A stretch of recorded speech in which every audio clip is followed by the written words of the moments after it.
Okay, here we go. Looks like looks like this is working. Now I don't know what the hell's going on Rumble because well, who knows? Looks like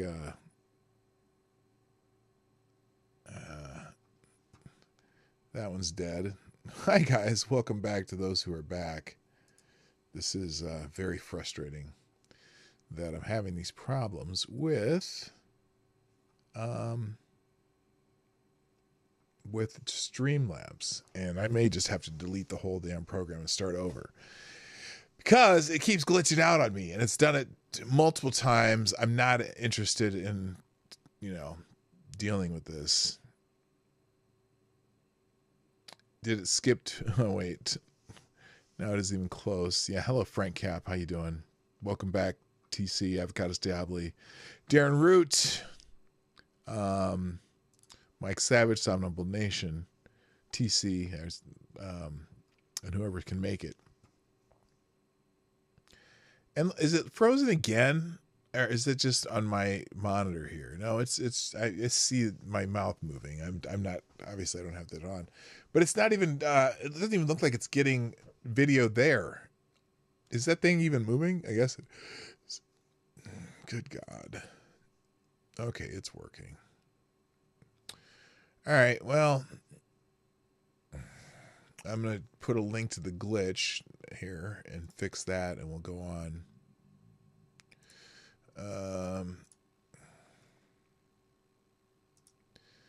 Okay.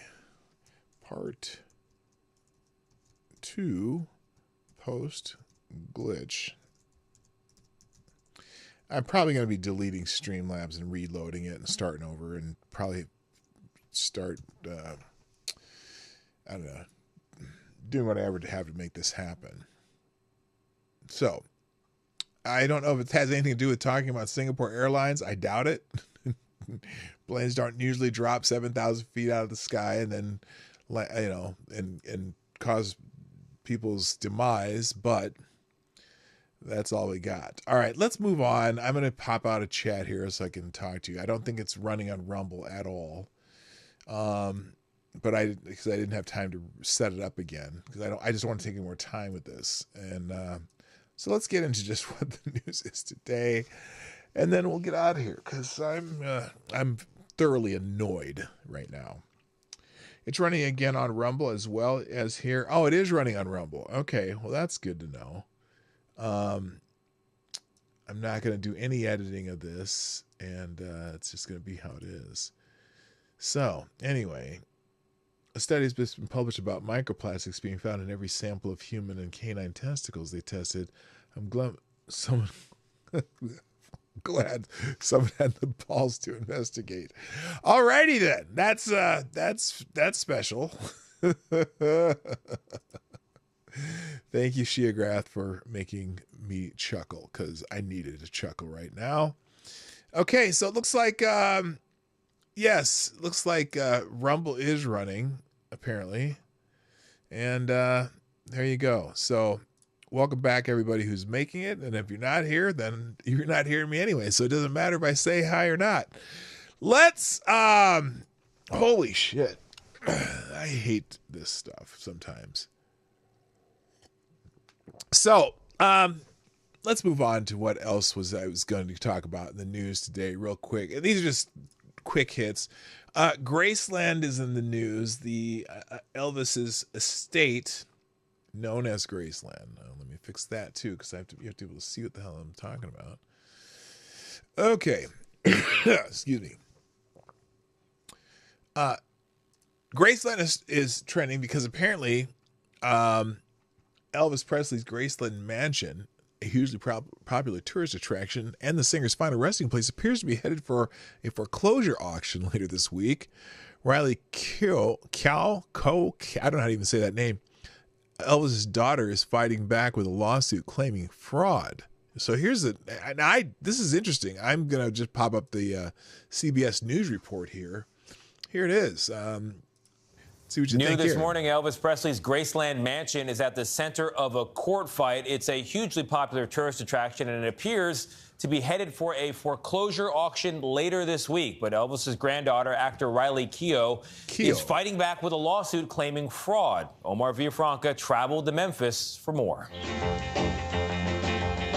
With his fame skyrocketing, Elvis Presley bought Graceland in 1957.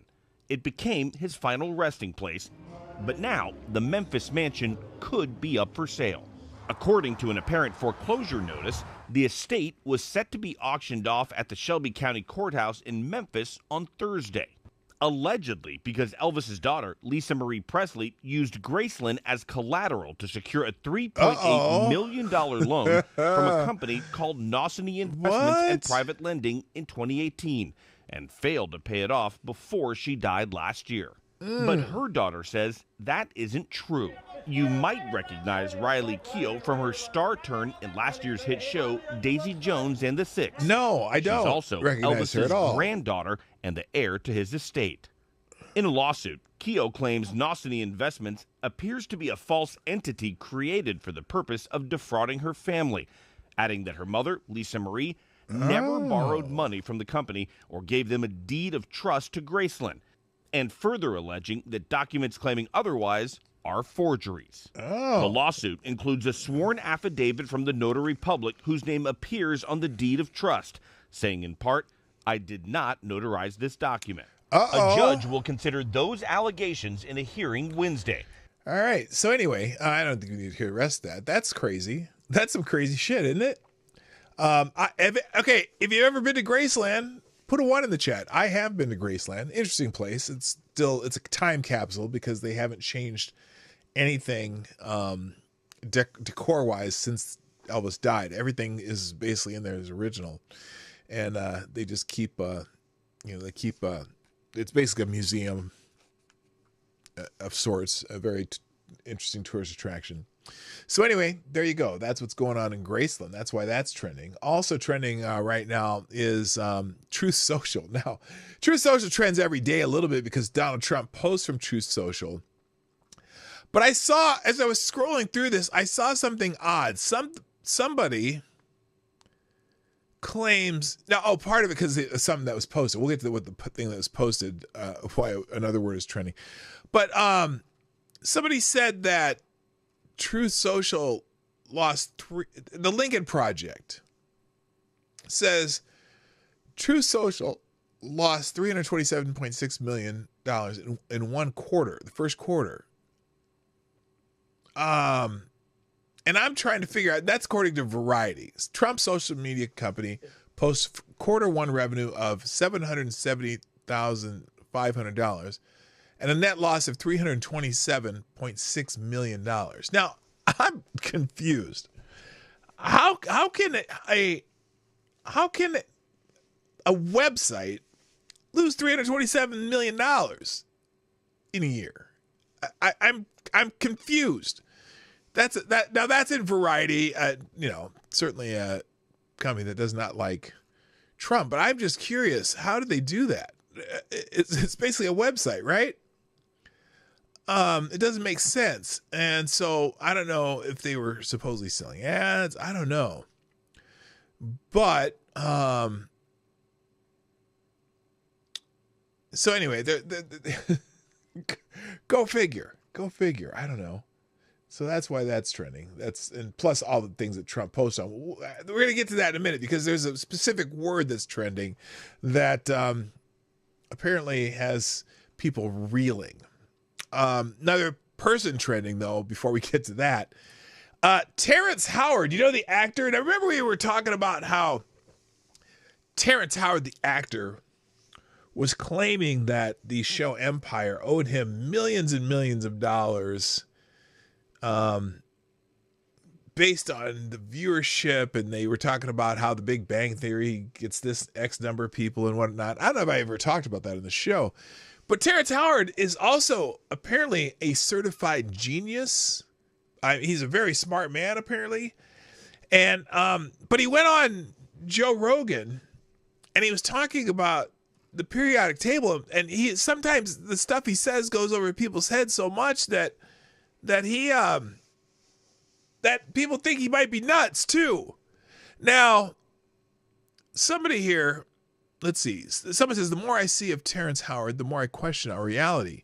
This dude's next level brilliant, and I don't believe he's suicidal. So he figured out some ancient math equation. First of all, like those things that I was talking about yesterday. How if someone figures out some major math equation that people have been trying to figure out for thousands of years, they got to be pretty smart, and he figured one of those out. But I want to give you just a little taste of what he was saying on Joe Rogan, and see if you're following any of this. And it's because it's very interesting, just listening to him talk. And I didn't know this genius part about him until about a month ago, when I heard about him trying to figure out this certain math problem. But here's Terrence Howard, just a few words on Joe Rogan. When you say rebuild the periodic table, what do you mean specifically? Well, the way the periodic table is laid out, the periodic table they have now, let's see. It looks like a box. It looks like a straight box. Mm-hmm. But they don't show that hydrogen has the same tone as carbon. What do you mean by tone? Same tone, same key of E. Same key of E, 40.5 hertz. The next one would be like 81 hertz. You go to silicone, it will double up and would be 162 hertz. You'll go. Oh, no, not that he didn't get ripped off, because he didn't get ripped off. Here's the thing about that. I just saw you wrote there, 80. He didn't get ripped off. His claims of what he should have been owed from Empire, actually, most of the claims were false. The Big Bang Theory, their contract came 10 years into building an audience.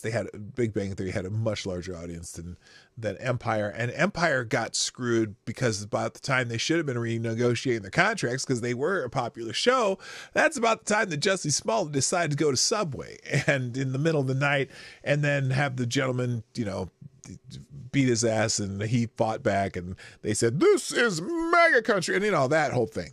So if Terrence Howard's mad because the money that they didn't get to renegotiate on their contracts, and Empire, oh, by the way, it also, he was saying something like they were getting millions of dollars a year per episode, and no, they were re-signed for $1 million a year 9-10 seasons in on Big Bang Theory. But anyway, he can blame Jussie Smollett for that. But anyway, he's talking about the periodic table and how it shouldn't be a square. It should be based on tone and whatever, frequency, and just see if you can follow this.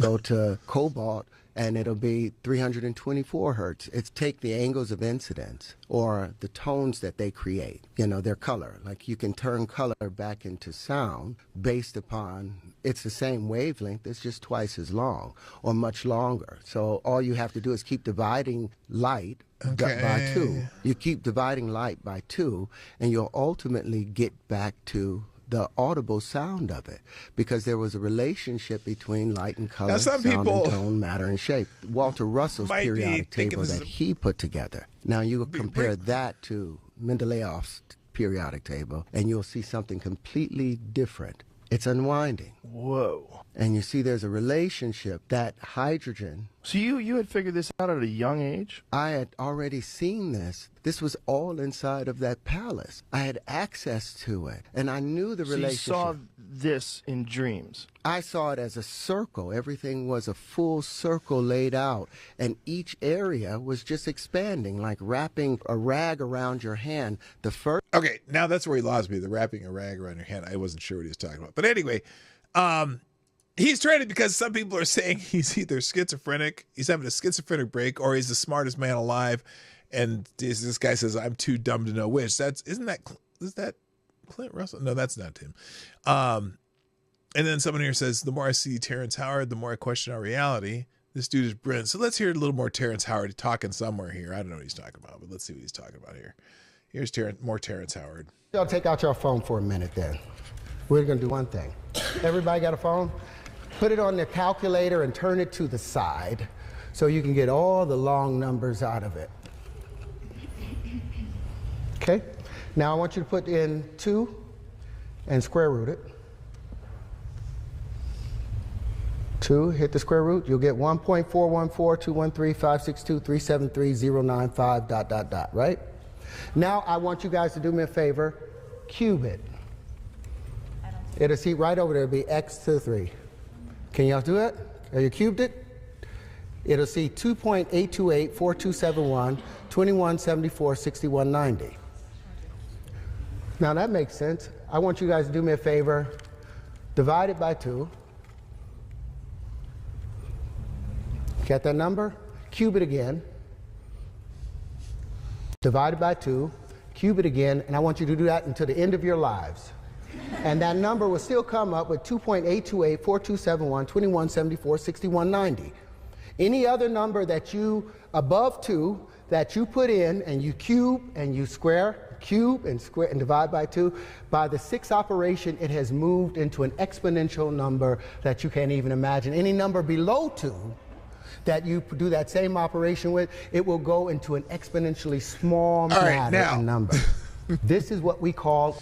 The fact that he had those numbers just sitting in his head and he knew what it was, that threw me off a little bit there too. So anyway, that's why Terrence Howard's trending. I think that's enough about Terrence Howard. Moving on, Fani Willis is trending. The prosecutor in the Georgia case, apparently, Fani Willis, well, here's someone tweeted this out. Fani Willis, am I frozen again? Motherfucker. Okay, there it's going. Okay, I'm pissed. Fani Willis received a letter from the United States highlighting her misuse of $500,000 for Youth Empowerment and Gang Prevention Center and $2 million for a sexual assault kit initiative. Apparently, this is now. Here's someone talking about this. All right, I don't know who this is, but he's here. Let's go full screen there. There we go. Here's what he's talking about. And Gang Prevention Center and $2 million for the Sexual Assault Kit Initiative. Okay, it's the same thing Instead, you just wrote. She spent those funds on traveling. In light of potential prosecution and disbarment, I respectfully ask Fani Willis to resign, effective immediately. Okay, now, let's go back. On May 15th.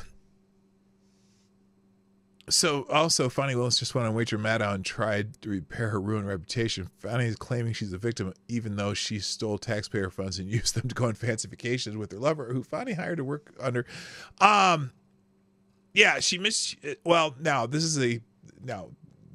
spans from the Georgia Senate apparently. Let's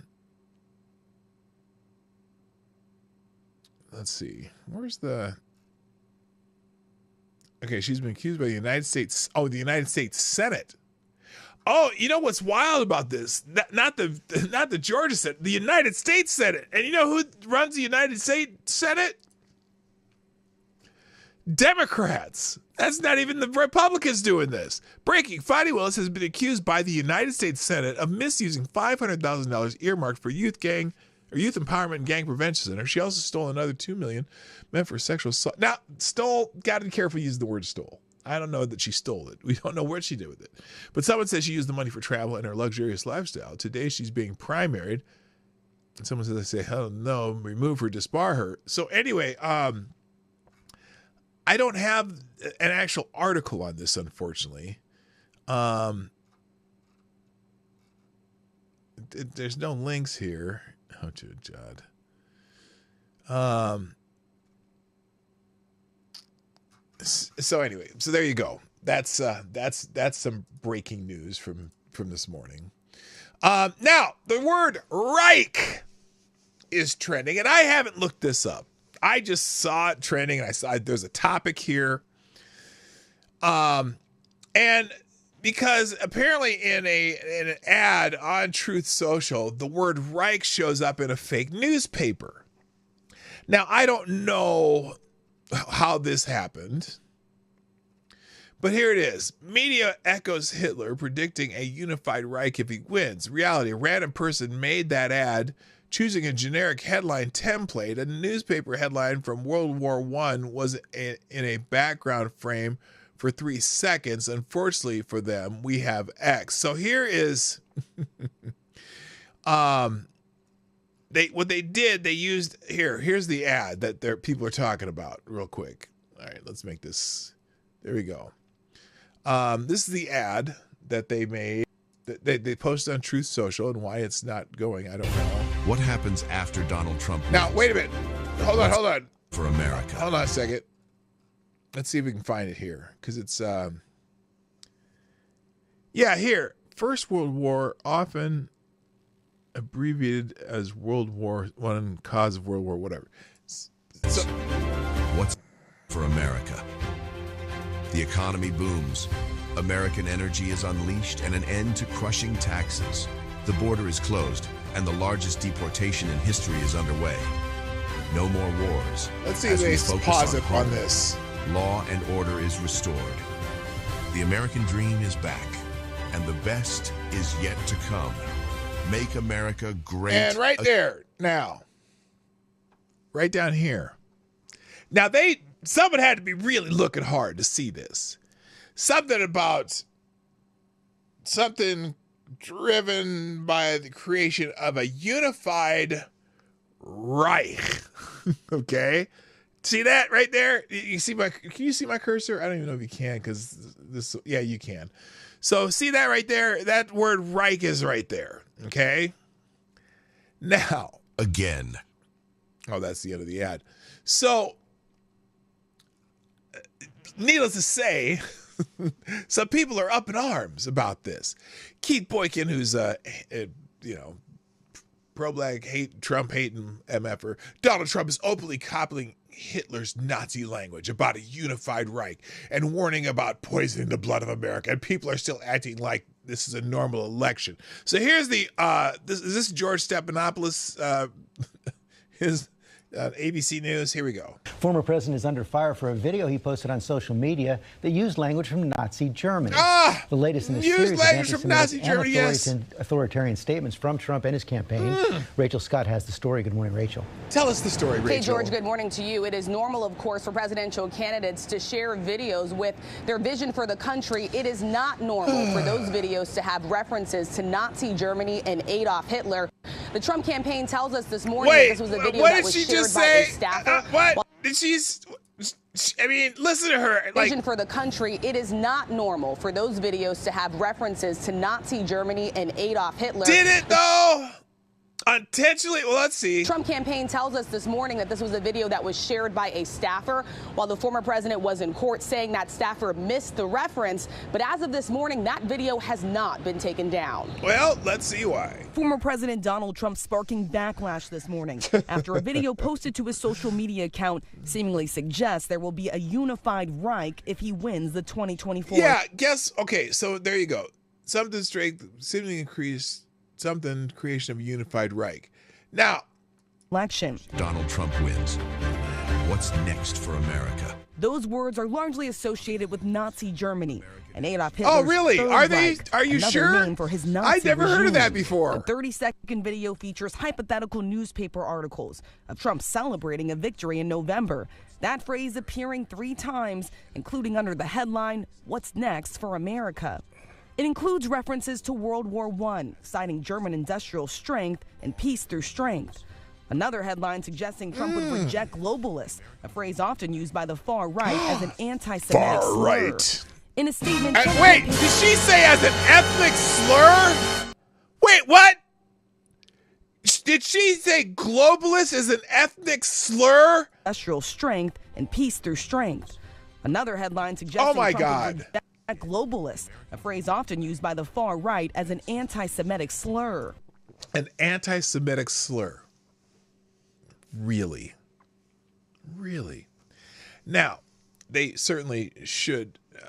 Should they change this ad? Probably, but still. In a statement, Trump campaign's press secretary says this was not a campaign video. It was created by a random account online and reposted by a staffer who clearly did not see the word while the president was in court. But the campaign has not deleted the post. Oh my gosh, they haven't deleted the post. Trump post. has used language similar Oh, see, it's not the first time he's using language like this. To what Adolf Hitler once wrote.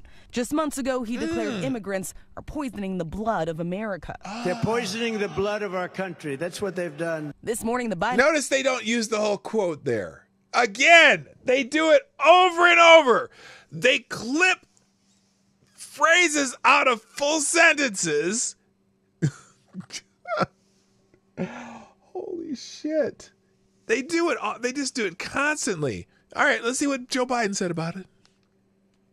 Biden campaign issuing a statement saying Donald Trump is not playing games. He's telling America exactly what he intends to do if he regains power, rule as a dictator over a unified Reich.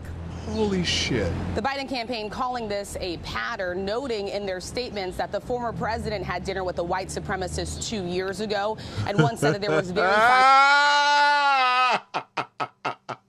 You mean when Kanye showed up with dickhead Nick Fuentes and Donald Trump did not invite him? Oh my God. He didn't even know who Nick Fuentes was. All right. So, back to this though. Someone here says, media, Trump echoes Hitler predicting unified Reich if he wins. Reality, a random person made that ad choosing a generic headline template. A newspaper headline from World War I was in the background frame for 3 seconds. Unfortunately, so here it is. So they're saying over and over that he did this, and apparently whatever template he used, here it is. Newspaper vintage history headlines promo. All items, video template, whatever. So they had a video template that uses this this particular headline. Now, look, they probably shouldn't take it down and just go, look, we didn't know this was in here. We didn't make this, but whatever. So it was from a template. They didn't write this copy. It's hilarious. So anyway, that's trending. Yippee. Moving on. What else is going on? I wanted to talk about Mike Brown for a second. Yeah, here it is. And again, Trump. Here's this thing keeps freezing on me. It's driving me nuts. Trump Reich reference sparks election controversy. Former President Donald Trump's social media account posted a video that includes reference to unified Reich among hypothetical news headlines if he wins the 2024 election, sparking controversy and criticism of the Biden campaign, and various media outlets criticized the post, while the Trump campaign spokesperson attributed the inclusion of the term to a staffer's oversight. The incident has raised concerns and discussions about the implications of such language in political discourse. Well, yeah, how they're going to use it to well, whatever. And again, so these say, he's openly advocating for the creation of a unified Reich in mock newspaper featured campaign ad. No, they used a template. And they probably used a template they shouldn't have used. So anyway, that's what's going on with that. Now, let's talk about the thumbnail topic today, right over there. Mr. Michael Brown. So yesterday afternoon, when I got home from my early day gig, after I left here and did my gig, and then came home and checked, I just happened to open up Twitter, and I found out that yesterday was a great American, poor lost soul, it's a devastating loss to the country. No, I don't want to make fun of the kid. He's dead, even though he's did some stupid shit. Mike Brown. Remember Mike Brown? Mike Brown basically is the catalyst for the original Black Lives Matter movement with the very famous phrase, hands up, don't shoot. In St. Louis, Missouri, 2014, Michael Brown did a strong arm robbery of a convenience store and then was walking down the middle of the street, and the police officer said, "Hey, get your ass out of the middle of the street, dumbass." And then he went over and tried to confront the cop, tried to grab his gun, shot a bullet into the car with the cop's own gun, and then the cop got it away from him. And then he walked away, and then the cop got out of the car, and then he charged the cop, and the cop ended up shooting him. Mike Brown. Remember Mike Brown? Starting the whole Black Lives Matter movement. And look, again, I don't celebrate the kid's death. Clearly, he had a tragic loss of life as far as whatever caused him to be the way he is, you know, whether it be bad parenting, environment, friends, hanging around with other dumbasses, you know, the kid's dead. And I don't, you know, but let's put it, but let me just tell you something here. I don't see Mike Brown as a, let's say a role model or the type of thing either, right? So I open up the app formerly known as Twitter called X, and all of a sudden I was seeing all these little tributes to Michael Brown. Mike Brown, like from the, so here it is, Mike Brown, a birthday marked in controversy. On what would have been Michael Brown's 28th birthday, social media platforms saw a mix of posts commemorating his life and advocating for justice alongside criticism of his actions leading up to his death, including an alleged robbery and a confrontation with the police. Now, let's start with some of the people posting tributes to Mike Brown. First one is the NAACP. Mike posted, Michael Brown should be celebrating his 28th birthday today. This was yesterday. We will continue to say his name and fight for justice and accountability, sending love to his friends and families. Now, I can get the sending love to his friends and family. You know, they didn't want him dead. But the idea that continued to say his name and fight for justice, well, and accountability, wouldn't accountability kind of be for Michael Brown's actions that caused him to be deceased? And again, I don't, you know, he's a human being. You feel for a human being dead, but holy shit. And there's certainly certain people saying, fuck that guy. The community notice fired. Why don't you all pretend? Now, this is interesting. Someone named Dion Joseph replied here. Why don't you all pretend he was shot by another black person and not give a crap? Stop exploiting dead black men. Oh, snap. Seems like that is the only way we have actual value to you.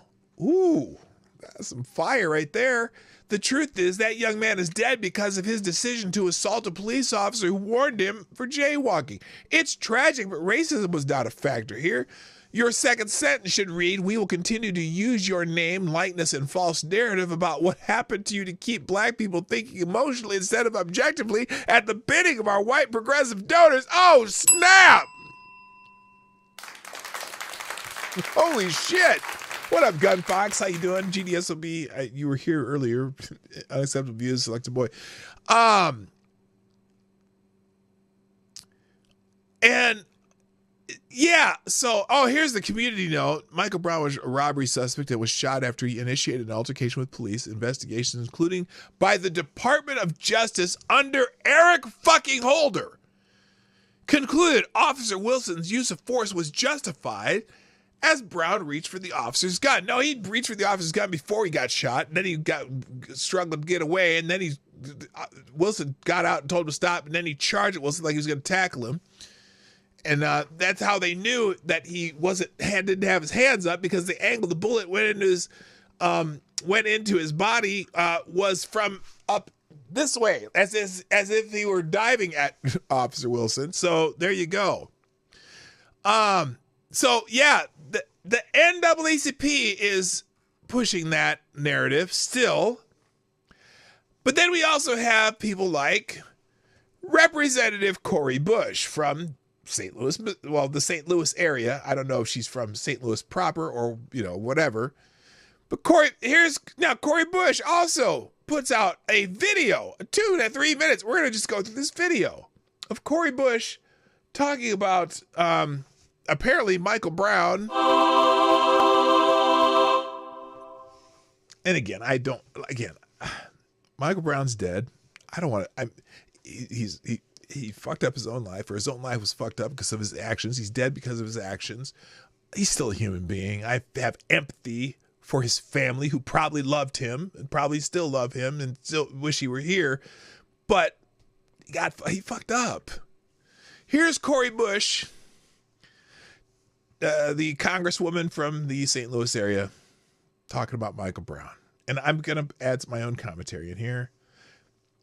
You're surprised Jesse Jackson. Wait, Jesse Jackson's not doing well right now. But anyway, he may have. There's a lot of people put these kind of posts out. I'm just highlighting a few of them. Here's Cori Bush talking about Michael Brown, and I'm going to add my own little 2 cents in as we go along. Michael Brown should have turned 28 years old. Yes, he should have, until he FAFO'd. Last birthday he celebrated and will ever get to celebrate was his 18th. Okay. Just 81 days after his 18th birthday, a Ferguson police officer killed him. Okay, wait a minute. So I'm trying to figure out why she decided to say just 81 days after his 18th birthday. Okay, is that a significant number? Just 81 days after his 18th birthday.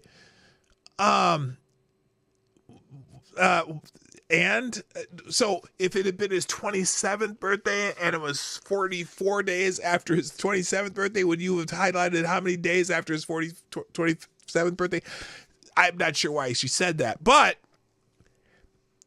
she's running this narrative. Police officer killed him. A police officer killed him. In a just world, Mike Brown would be with his loved ones right now. In a just world.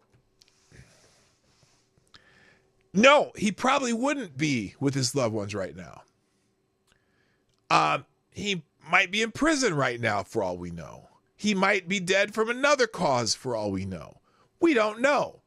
In a just world, Michael Brown might have been in jail for a while for strong arm robbery or for other things. Or he, based on his actions on that day that he died, he probably might have got shot in the hood by somebody else or another cop or something else. Because Michael Brown did some actions that got him killed. Another year, dreaming of his future as he blows out the candles. Yes, this is very emotional, but instead, we are only left with the memories of who he was. Yeah, my only memory of who he was the video of him robbing a convenience store. Who's we? No one else knows him other than this picture. His high school graduation picture. But it's odd that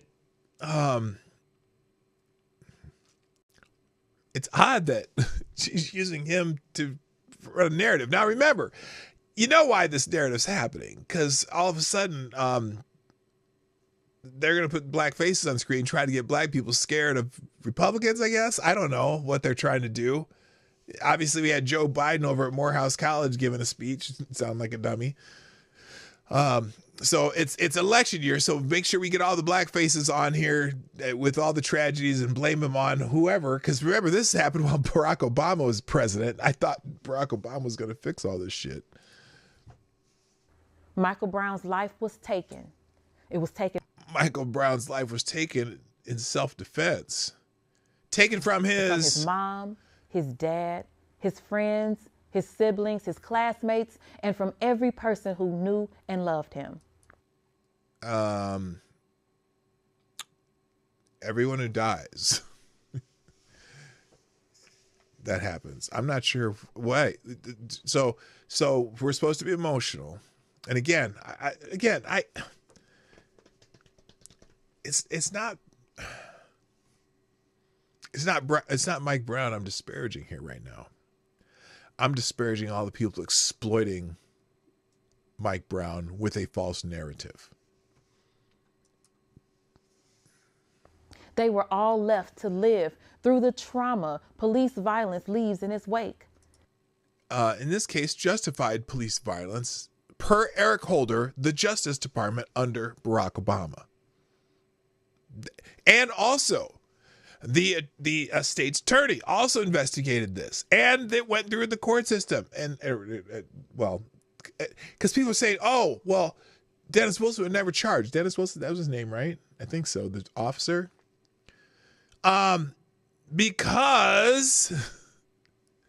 Because they had a determination that this was justified shooting. Multiple witness accounts. This was a justified shooting. Darren Wilson, that's his name, Darren Wilson. They were forced to go to school, to go to work, go get groceries, and live their lives.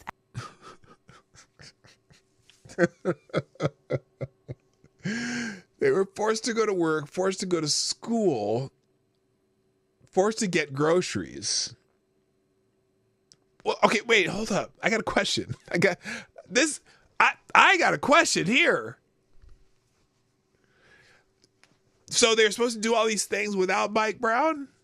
Like, was Mike Brown like the neighborhood help along person? Like they walked the kids to school, and then he walked the grandma to go get groceries. He just was the helping everybody. Like, what the hell does that mean? What is she saying? Here it is again. They were forced to go to school, go to work, go get groceries, and live their lives after knowing someone they loved was killed. Well, yeah, that happens every day. Forced is a good question too. If they were forced, like they couldn't take a day off anymore because they're like, oh, Mike Brown's dead, but this asshole's making me go to work still. Well, I know a lot of people didn't go to work after that happened because they were having protests in the streets in St. Louis. And they were forced to deal with the mental health effects of it on their own. Oh, okay. The mental health effects on their own. They were forced to deal with the mental health effects of his all his friends, family, and loved ones, people who people went to school with. He graduated high school, so he wasn't going to school with anybody. I'm just confused. Wait a minute, though. Police killings of unarmed black people are responsible for more than 50 million additional days of poor mental health days per year. Okay, hold on. Can we can we analyze that statement a little bit? I'm gonna go back because I'm trying to figure this out. What does this mean, and where did she get this statistic? Unarmed black people are responsible for more than 50 million additional days of poor mental health days per year. Okay, I just want to do a little math. I'm here. It's on the screen here. Hang on. More than 50 million.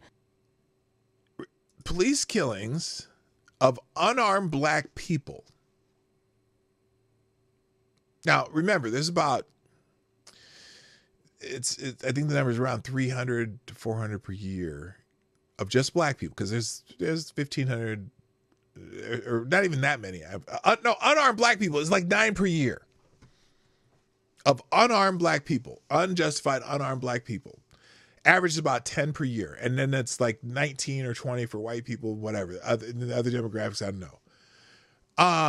About 9 per year, 9 to 10. Killings of unarmed black people are responsible for more than 50 million additional days of poor mental health days per year. Now, we know there's not 50 million days in a year. And there's only around 40 million black people, so it couldn't be every single black person has an additional day of mental health days. Or maybe it's like, let's say 100,000. To get 50 million, you'd have to like have 100,000 times 50 additional poor mental health days. What is she talking about? It's 50 million divided by 365. Well, I'm just taking, because it could, if she's saying that every single black person has a poor mental health day because 9 average unarmed black people are killed every year, that's a lot of extra mental health day. I don't even know. It's 4,166,666 years. Well, no, because you got to divide it by how many people. So if she's even saying how many people have a poor mental health day because of an unarmed black person being shot, what? Okay, I don't know where she got this number. Nobody does. She pulled that straight out her hind parts. 50 million additional days of poor mental health days per year. It's devastating our communities, and it must be addressed. It's devastating our communities. Again, average 9 per year of what she's talking about, and not always unjustified. Mike Brown was unarmed. Was his unjustified? No, the Justice Department. Eric Holder, black man, under Barack Obama, black man, determined that this was a justified shooting. Now, she's going to go on here. That's why in Mike Brown's honor. Why, in Mike Brown's honor, alongside Mike's mother, Leslie McSpadden, I am reintroducing the Helping Families Heal Act, also known as the Mike Brown Bill. This legislation will provide crucial mental health support for victims, families, and communities harmed by police violence. It would fund these resources and bolster counseling in our schools. When are they going to do something for the not police violence? That's what I'm concerned about. The cause of the number one cause of death of black men ages 15 to 45. The non-police violence is that. I'm curious. That's what I'm more worried about. That's what I'm worried about. Because the police violence is highly rare. The police violence is highly rare compared to that. You know, for the numbers, unbelievable numbers. That's what I want some support for. And apparently Cori Bush doesn't think that's important. Because you can't sell that to, the neighborhoods and have political, have politics work on it. I don't get it. It's been nearly 10 years since the Ferguson uprising. Yeah, the hands up, don't shoot uprising that we found out his hands weren't up and he didn't say don't shoot because the eyewitnesses said that didn't happen. Now, there were also witnesses who were blocks away who didn't hear about it, just kind of played that little telephone game. And in the end, they figured out none of those witnesses were eyewitnesses. There were several eyewitnesses who saw what happened and said, no, his hands were up. He was running at it, Darren Wilson. So, that's what the Justice Department found. So I'm not sure what that means. And I don't care that they have some sort of grant or some for mental health for people who lose a loved one to any type of violence. That's probably an important thing to do. But to name it after Mike Brown? Come on, man. Come on, man. Since our movement for justice birthed an affirmative vision of community safety that focuses on saving lives instead of destroying them. Okay, but you're not saving lives because you're forgetting about all the non-police violence that's killing our brothers and sisters in some of these places. What are you talking about? That's why, in addition to helping families heal, we're working to pass My People's Response Act, which would advance an evidence-based public health approach to safety and so many other life-saving policies. Almost a decade sounds great. has passed since we lost Mike Brown. Since Mike Brown helped his own demise. But we're still on the front lines of the movement to save Black lives. Okay, but you're only saving 9 a year by doing this. Can we get a little more comprehensive on that, please? That's what I'm saying. And that's where we will remain until no more lives are taken by police violence and our children can celebrate each and every one of their birthdays. Well, the ones who are alive can celebrate their birthdays. Happy birthday, Mike Brown. Rest in power. God, Lord. Good God. Can we get a better example? Look, I would take Breonna Taylor before Mike Brown. There are other ones. What's the dude in South Carolina that died? I can't remember his name. The cop shot him, chased him, and shot him in the back. That was an unjustified police action. Now, Breonna Taylor was a little bit different. Her boyfriend shot at the cops, and then they shot into there, and she got killed, and he didn't. But Mike Brown? Come on. It's Walter, was his name Walter Scott? That was the dude in South Carolina that got shot in the back. That dude, that was an unjustified police killing. If you did this in the name of Walter Scott, or Breonna Taylor's human shield, it wasn't her that shot at the police, but she got shot in that action. And that's trauma. Like she didn't, of course she had the dude in her apartment, but whatever. But if you did this for Walter Scott, I could understand it. Or Ariana Jones would be a perfect example of this, and they won't touch her case for some reason. Yeah, I don't know. So this is why Mike Brown. And so not just her. Also, here it is, Jamal, the Fire Marshal Bowman. Mike Brown should be celebrating his 28th birthday today. Mike was he was just 18 years old when he was killed by a police officer. Hey, he was just 18 years old when he strong-armed robbed a convenience store and tried to grab a police officer's gun. But then he adds, black people continue to be targeted by police who view us as a threat. Well, let's see. The powder burns on Mike Brown's hands from where he shot Darren Wilson's gun in his car might constitute the idea that he might be a threat. Stop using people like Mike Brown.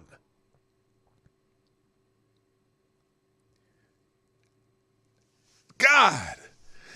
But Ben Crump too. Ben Crump, he's the ambulance chasing lawyer. Although, look, not everything Ben Crump does is wrong, but he sure loves him some high profile black people got killed by somebody cases that usually involve police officers. Again, and maybe this is a talking points day. Today, Michael Brown would have turned 20 years old. Instead, Michael Brown was shot and killed by a police officer in Ferguson, Missouri, when he was just 18 years old. Yeah, when he was just attacking the police officer. This young black man never got a chance at life. No. I would contend that he had plenty of chances. And he made the wrong choice. Again, I don't understand why you want to make this your poster child for this idea.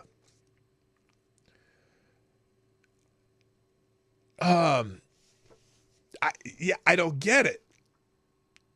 So, and then look, there's an image of Mike Brown. Here's a lasting image of Mike Brown threatening a store owner. So, I don't get it. I don't get why they're going to use Mike Brown for this. There are other examples you could use that were. How about the dude that was, the dude who was shot in his car? I can't remember that dude. I think it was in Philadelphia. That was an unjustified shooting. People broke into the wrong house and shot the Navy, the Navy airman, or not airman. He was a Navy sailor, whatever. Where they got the wrong house and shot the sailor. Those are examples that I would actually care about. Not that Mike Brown is not worthy of human compassion. But the compassion for Mike Brown that I have is that, unfortunately, he made some wrong choices in life, learned some things that he probably should not have learned. He didn't learn lessons as he grew through school and whatnot. And he became a threat instead of a good person. And whether his people loved him or not, his demise was of his own making. Don't name a bill after him as though he was a victim, just a victim. He was a perpetrator. Unlike Walter Scott, unlike Breonna Taylor, unlike some other examples that were people just, whatever, in the wrong place, wrong time, or poorly executed police work. Walter Scott they should have just found him later instead of the cops shooting him in the back as he's running. Okay, he was not a threat to the officer. All right. I was going to do updates on the Trump trial. I do have some links in here that'll be in the links today. Just a Reader's Digest version. The criminal trial involving President Donald Trump and allegations of hush money payments have seen significant developments, including the prosecution resting its case and the defense calling its first witness, Robert Costello, the courtroom witness, a heated exchange with Judge Juan Merchan, clearing the room at one point due to a combative witness. Michael Cohen, Trump's former fixer, admitted to stealing from the Trump organization and suggested he could financially benefit from Trump's acquittal. He's going to benefit financially either way. The trial's nearing its end, with Trump not expected to testify. Now, this case is a shit show. You all know that. And so the two-star witnesses in this case, one of them is a porn hoe who owes Donald Trump $500,000 from a judgment in a lawsuit. And their other star witness is a convicted perjurer who has admitted to lying in this testimony, in this case even, but multiple times, who committed grand larceny against the Trump organization, stealing $30,000 from them, and is benefiting and making money off the case. And oh my God, it's unbelievable. There's plenty of other stories. Also, by the way, Joe Piscopo showed up for Donald Trump. They were showing a list of people who showed up for Donald Trump, people just, attending the trial. Don Trump Jr., former acting AG Matt Whitaker, former Florida AG Pam Bondi, Senator Eric Schmidt, Representative Daniel Webster, Representative Dan Moiser, Representative Ronnie Jackson, Representative Troy Nels, Representative Dale Strong, Representative Maria Salazar. Oh, that's a Hispanic name. Sebastian Gorka, Chuck Zio, and Joe Piscopo.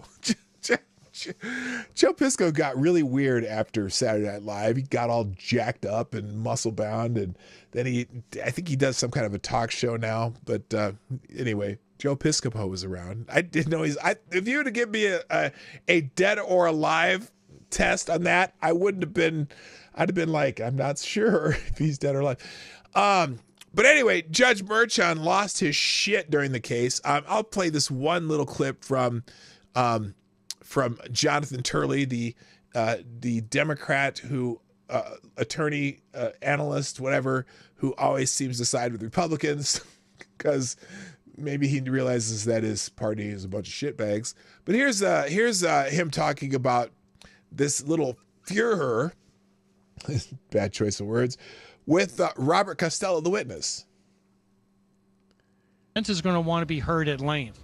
I believe that there are layers of reversible error in this case. Oh, this is about how can it be appealed. What is often the case is you see judges committing errors like this, and then they try to sort of do a Charlie Brown with the football motion, and at the last minute put in an instruction to clean it up. I don't think they can clean it up here.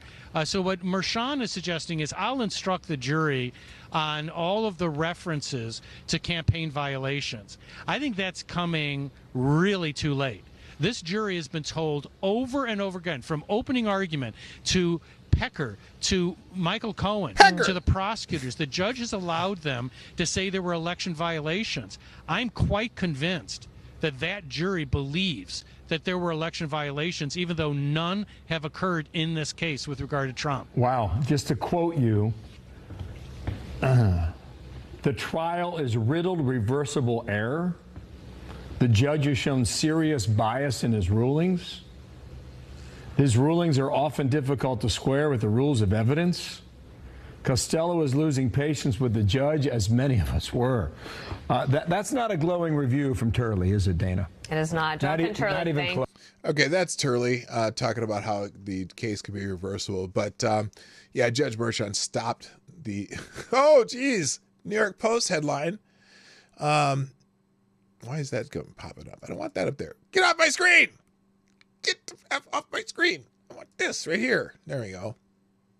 New York Post, liar, con artist, thief. Michael Cohen admits stealing from Trump. 30 grand. 30 grand. All right. And anyway, Judge Mershon, at one point, when witness Robert Costello was testifying, he was the guy who testified before Congress. He was sustaining objections by the prosecution of questions that didn't even get answered. Like, if you go through the transcript on Inner City Press, the defense would start to ask Robert Costello a question and not even get the question out. And the prosecution would object, and the judge would sustain the objection before the question even got out. And at one point, Robert Costello's on the stand, and he's like, "Jeez." And the judge starts yelling at Robert Costello, and Robert Costello was kind of giving him a side eye, and he said, "You can't give me a side eye. Clear this courtroom." And then he basically excoriates Robert Costello, the witness. "This is my courtroom. I will have decorum. You will obey and not ever do anything, and you can't say anything positive about Donald Trump." And jabba. And he was threatening to strike all of Costello's testimony. And Costello, is the one who Michael Cohen was trying to get to protect him from all the shit that was going on when he got raided. And so Costello was going to be Michael Cohen's lawyer. And Michael Cohen told Costello directly that he didn't have anything on Trump. And there was no motivation for him not to say it to get out of trouble. But he didn't have anything. So that's what Costello was there to testify. And, Judge Mershon is very... shown him to be very anti-Trump. So that's how that went. So anyway, guys, this day is riddled with crap. And so now I'm just going to end the show because it was a crap show. Well, it wasn't a crap show. It was all right. We got a lot of people came back. Hit the like button before you go. Do that at least. And I'm probably sorry I didn't pay more attention to the chat, but I hope you all have a wonderful day. I'll be back tomorrow. Hopefully I'll have the Streamlabs shit show fixed. But maybe not. We'll see. I'm gonna unload it. I'm gonna delete it from my computer, reload it, and start again. So we'll see if that works. And if that doesn't work, then I'm gonna have to figure out something else. Maybe get a new computer. Who knows? But anyway, guys, I gotta go. Thanks for joining me today on the Morning Night Live. I'm back tomorrow as usual, Monday through Friday, around 10 o'clock Eastern, usually a little after. And hit the like button, share, and if you want to sponsor the show, pdognight.live, 24 hours a day. Streamlabs, YouTube Super Chats, Rumble Rants, Venmo, Cash App, all that information is in the description of this video and every video I do. I hope you all have a wonderful day. Thank you. My name's Dawg Knight, and I am out of here. Bye-bye. Have a good day.